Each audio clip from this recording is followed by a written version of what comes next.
Vidhammer Fantasy. Welcome back to Vidhammer. I'm Spudlow, and in this video we're bringing you another Warhammer Fantasy Battle Report. This one's another big horde block clash between the Lizardmen and the Orcs and Goblins at 2,500 points. There's not very much maneuvering in this one, but it's some of the last rainy day footage that I have, and in anticipation of moving into some Warhammer 40k videos with the newly released 6th edition rules, I'm looking to clean house a little bit. So here is weekly number 6.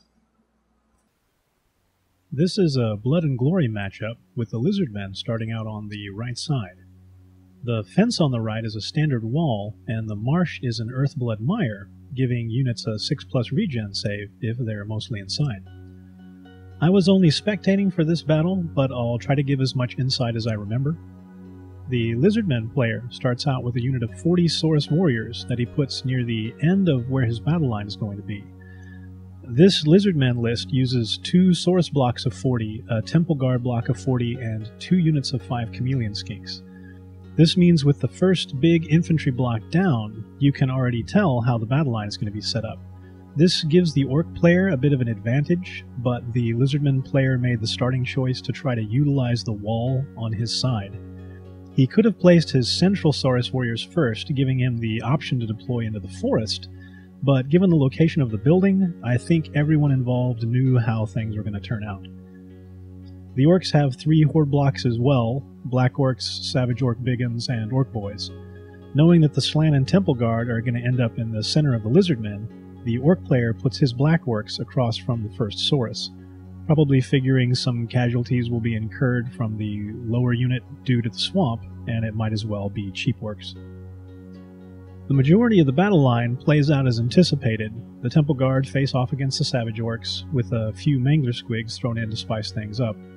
Then the Orcs place their Doom Divers, Chariots, and Characters so that there isn't any place outside of 12 inches that's behind their battle line. This keeps the Skinks away from their rear, and the Lizardmen player opts to start them off in the forest. I don't remember what kind of forest it ended up being, but both units clear out pretty quickly, so it probably wasn't good.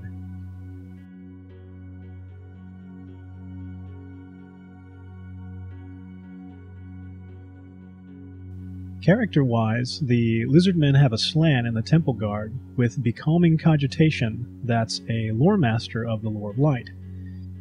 He's also got 2 level 1 Skink Priests behind the Saurus units, the upper one having the Dispel Cube and Urnon's Thunderbolt, while the lower one has a Dispel Scroll and knows Ice Shard Blizzard. They've also got a Scar Veteran that's on the far side of the upper Saurus unit.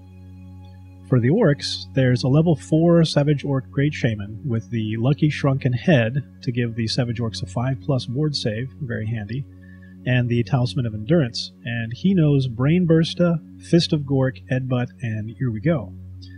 Then there's a level 3 Night Goblin Shaman who knows Gift of the Spider God, Curse of the Bad Moon, and Sneaky Stabbin', who has a Dispel Scroll and the Ruby Ring of Ruin to help counter regeneration and give a direct damage option for monsters and such. The Night Goblin stands behind but not in a unit, while a Black Orc BSB goes in the Savage Orcs, and another Black Orc goes with the Orc Boys. The Lizards get the first turn and move up with one of the Skink units heading into the building. Magic is 10 versus 7, and the Lizards start by focusing on the Mangler Squigs. He knows they can cause some serious problems, and with no shooting close by, he's got to use magic to try to take them out. He uses 3 dice plus an extra Forest Land for Shem's Burning Gaze on the lower Mangler for 2 wounds, and then goes for Banishment with 2+1 on the upper Mangler, which the Orcs try to dispel but fail. They get 5 wounds and take that one out. They use their last 4+1 for Net of Amontok on the Black Orcs, which means that unit has to pass a strength test or it takes wounds and can't take any actions.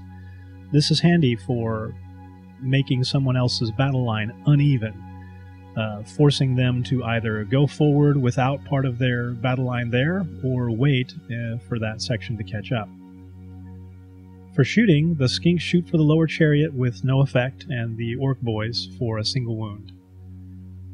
On the Orcs' turn, they charge the blue skinks, which flee and lose 2 in the process, but the chariot fails to charge and only moves 4 inches. Animosity checks are all fine. The Savage Orcs restrain from their frenzied charge, and the Mangler Squig shoots for the Temple Guard. Their line moves up, but the Black Orcs stay put as one of them whizzes on the electric net. Magic is 10 versus 6, then there's a friendly late move of the other chariot.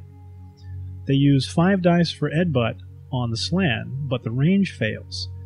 Then their last 5 dice they try a gift of the Spider God to give the Savage Orcs poison attacks.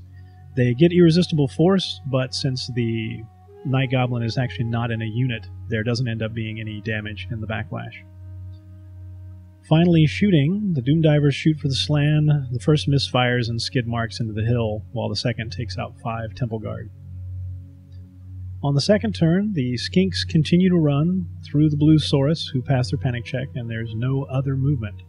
With the Black Orcs held back last turn, they can delay around and see about finishing off the second Mangler Squig.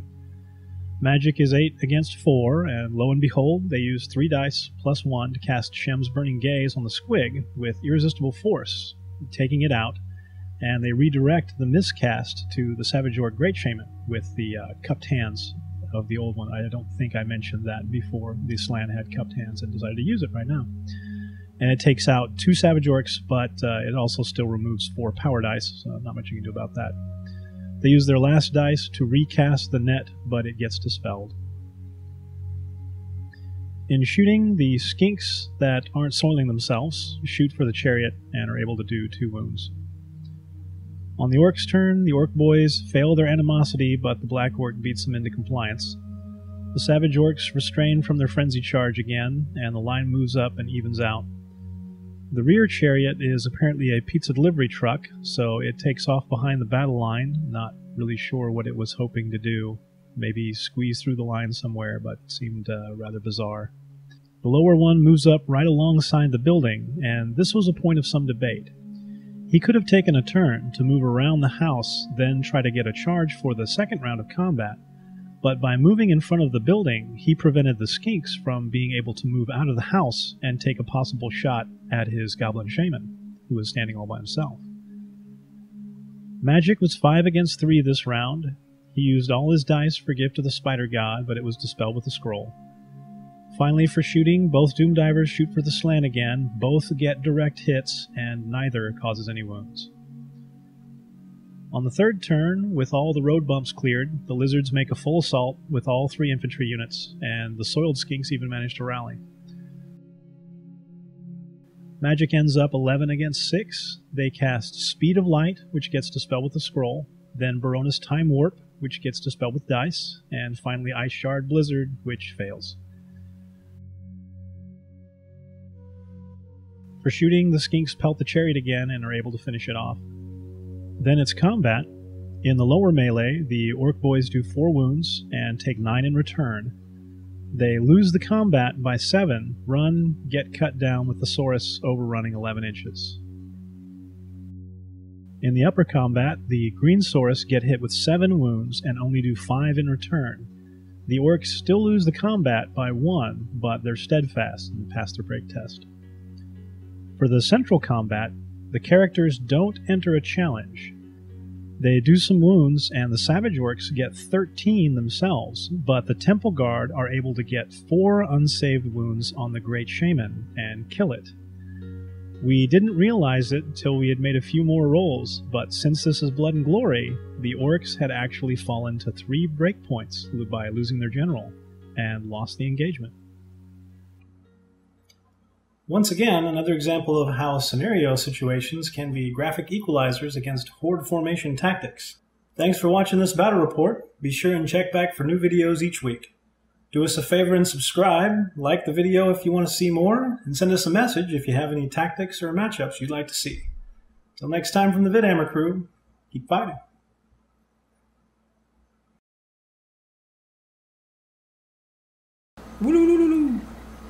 Okay.